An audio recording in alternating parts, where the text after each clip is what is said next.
যদি কোনো ক্ষমা করে থাকি তাহলে মাফ করে দিয়েন। বিদায় অনুষ্ঠানে এমনই এক বক্তব্য দিলেন সাদিয়া উচ্চ বিদ্যালয়ের এক শিক্ষার্থী,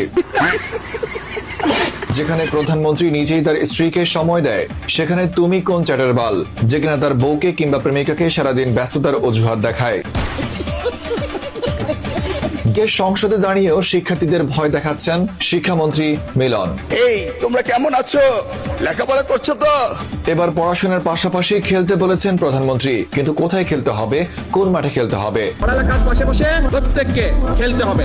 শুনছেন বিস্তারিত, এখন শুনবেন শিরোনাম।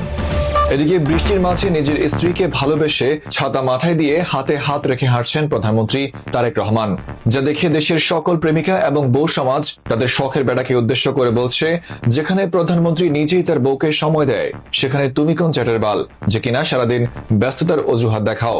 এই নিয়ে বিস্তারিত রিপোর্টার কিং জং উনের রিপোর্টে।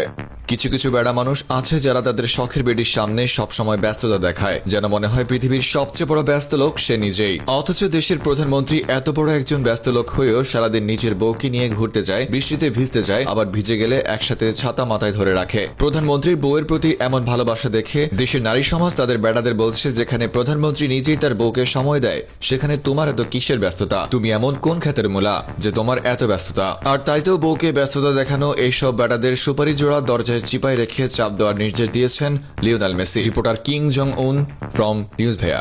এদিকে বিদায় অনুষ্ঠানে বক্তব্য দিতে গিয়ে সাদিয়া উচ্চ বিদ্যালয়ের এক শিক্ষার্থী বলেন, যদি কোনো ক্ষমা করে থাকি তাহলে ভুল করে দিয়েন।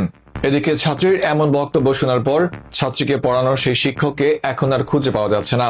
এ নিয়ে বিস্তারিত রিপোর্টার ডোনাল্ড ট্রাম্পের রিপোর্টে। যদি কোনো ক্ষমা করে থাকি তাহলে আমাদেরকে দয়া করে ভুল করে দিয়েন। বিদায় অনুষ্ঠানে এমন বক্তব্য দিয়েছেন এক শিক্ষার্থী। এদিকে এমন বক্তব্য দেওয়া শিক্ষার্থীকে কোন শিক্ষক শিক্ষা দিয়েছেন এমনটা খোঁজ করতে গিয়ে দেখা যায় সেই শিক্ষক সেই অনুষ্ঠান থেকে দৌড়ে পালিয়ে যায়। যাওয়ার আগে বলে যান, কান ধরছি, এমন শিক্ষার্থী আর জীবনে পড়াবো না। Reporter Donald Trump from news ভাইয়া। এদিকে সংসদে দাঁড়িয়েও শিক্ষার্থীদের ভয় দেখাচ্ছেন শিক্ষামন্ত্রী এহসানুল হক মিলন। এটা শুনে শিক্ষার্থীরা মনে মনে বলছেন, মিলন যাবে কত দিনে, ও মিলন যাবে কত দিনে। রিপোর্টার কিলিয়ান এমবাপ্পের রিপোর্টে। এতদিন রাস্তাঘাটে শিক্ষার্থীদের ভয় দেখাতেন মিলন স্যার, এবার সরাসরি সংসদের সবার সামনে শিক্ষার্থীদের বলেন, কি তোমরা কেমন আছো, পড়ালেখা করো তো, করতে হবে, নকল আর হবে না।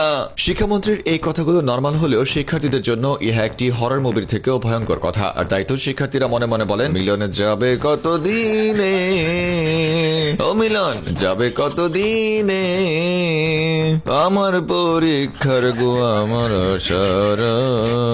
Reporter Kylian Mbappe from news ভাইয়া।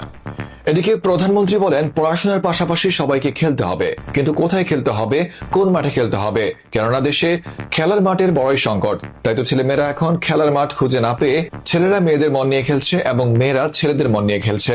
তবে এই মন নিয়ে খেলাধুলা বন্ধ করতে পারবে কেবল একমাত্র আমাদের শিক্ষামন্ত্রী এহসানুল হক মিলন স্যার, এমনটাই জানালেন কিং জং উন নামের একজন সাধারণ শিক্ষার্থী।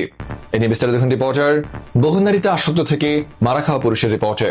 দেশের পোলাপান যখন মাঠ না পেয়ে মোবাইল গেমসে আসক্ত হয়ে যাচ্ছে, সেখানে আমাদের প্রধানমন্ত্রী বলেন পড়াশোনার পাশাপাশি খেলতে হবে। আর তাই তো ছেলে মেয়েরা পড়াশোনার পাশাপাশি কোথায় খেলবে তা খুঁজে না পেয়ে ছেলেরা মেয়েদের মন নিয়ে খেলছে, মেয়েরা ছেলেদের মন নিয়ে খেলছে। ছেলে মেয়েদের মন নিয়ে খেলাখেলি বন্ধ করতে পারছে না স্বয়ং প্রশাসন। আর তাই ছেলে মেয়েদের এই মন খেলাধুলা বন্ধ করতে চাইলে অবশ্যই প্রয়োজন মিলনের, এহসানুল হক মিলন স্যারের, এমনটাই বললেন কিং জং উন নামের একজন সাধারণ শিক্ষার্থী। বহু নারীতে আসক্ত হয়ে নিঃস্ব হওয়া যুবক ফ্রম নিউজ ভাইয়া। এতক্ষণ শুনছেন নিউজ ভাইয়ের নিউজ, সাথে ছিলাম আমি নাসিম।